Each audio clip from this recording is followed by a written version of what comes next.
tap into what you have available. It's so hard to try and do things that are not meant for you. Okay, let's say they're over here and they won't ever be fully formed ideas because they're not connected to you. But if you fully tap into what's already there for you, it's going to feel so easy and flowing, and it will gain momentum. Think of a snowball when it's like going down the mountain, right? It's collecting more snow and then it gets bigger and bigger and bigger, and it has that momentum because it's tapping into the momentum of the flow and picking up itself along the way, if that makes sense. So this is what you need to do, to tap into what you already have. And the way to do this is not through listening to unfortunately other people's opinions. Like, it's okay to listen, but don't have to action on everything that other people say, because this then makes it into, this is kind of like a barbed wire, right? It makes it into this protected notion that I gotta do this thing because this person says so. Okay, but you also have to use your own discernment and your own understanding of it, because you're not gonna gain momentum like this if you're listening to other people's ideas. You can, it's not gonna be as significant and big, because all the energy is going to trying to uphold this thing that isn't even attached to you. So why would you do that? I encourage you not to do that and to roll with your momentum. So this really requires you stripping away what is not working for you currently, because there's going to be so many things that are creating barriers to your current understanding of what is meant for you. And this is okay, but it's in the moments of contemplation that you're able to understand what really feels aligned and connected to your true essence, your true, I want to say gifts, but it's just like what you're unique and here to do. Because everyone has these things, right? But if we get caught up in these, it's just going to fall a bit flat. It'll fall a bit flat.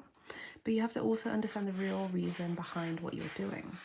Because if it's just like a false reason, or if it's something that's not, if it's something that's not gonna be giving you life energy, you have to realize what the root is.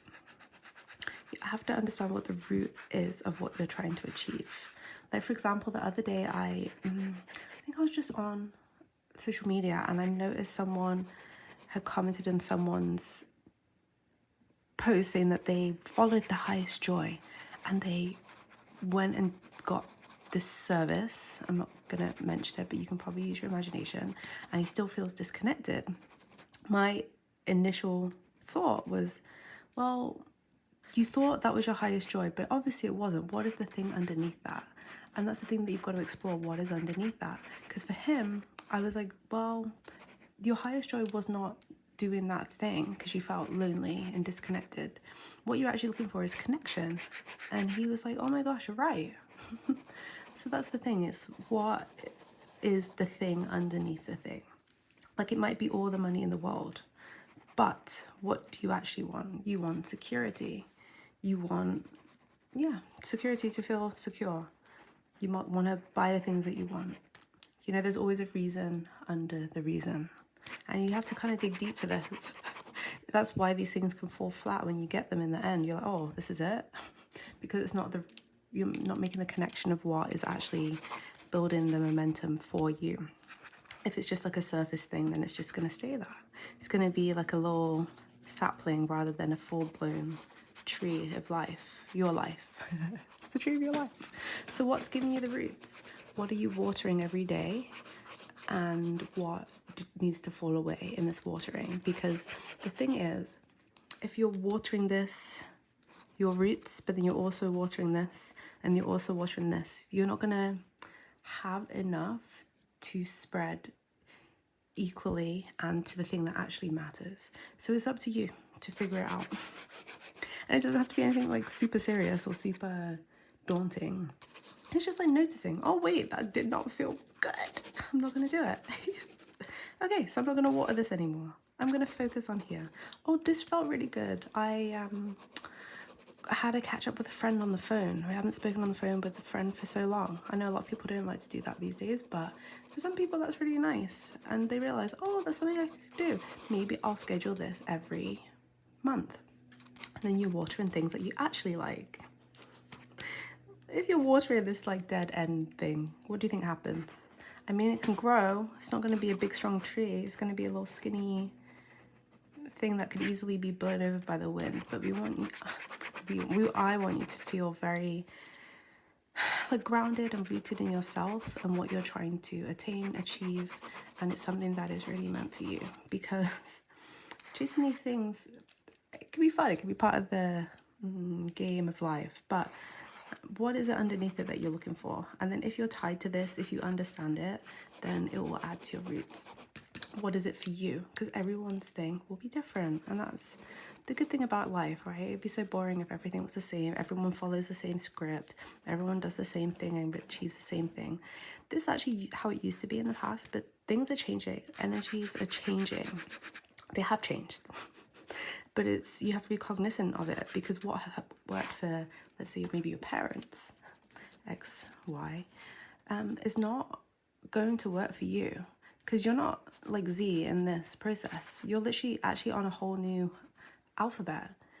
You're on a whole new way of thinking and understanding and attaining what is needed for you to live this life of yours. So it would be nice if you could follow the same path as this, because obviously it's like laid out for you, right? And you know what to do, but it's not going to work anymore. I'm really sorry to say it, but it's important that you understand that it's just a whole different alphabet that probably doesn't even make sense. So trying to find what worked in the past is not going to work anymore. Maybe at like a sapling level, right? But it's not going to make you into the full version of you. Anyway, I hope this is helpful with the visual, just to see that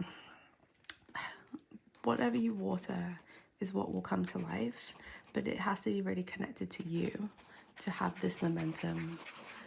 This can still happen, even if it's not for you, but it's going to feel more grounded and rooted for you if you do follow these things by doing the thinking, connecting, feeling, understanding. It's like just being really present with yourself and what you actually truly want, like deep down. And it's okay to want these things, right? But always understand the different layers of it and what it actually means for you, because it can mean different things to different people, right? It can really mean different things for different people. So enjoy this. Enjoy the journey. It literally doesn't have to be anything too crazy. It doesn't have to be a huge overhaul, right? Just start small. Start this first small little snowball. Try and pack it together. Make it nice and tight, because this will make the journey better. It'll make it a lot smoother, and it'll be able to collect more of itself if it is understanding of itself in this more dense thing to start.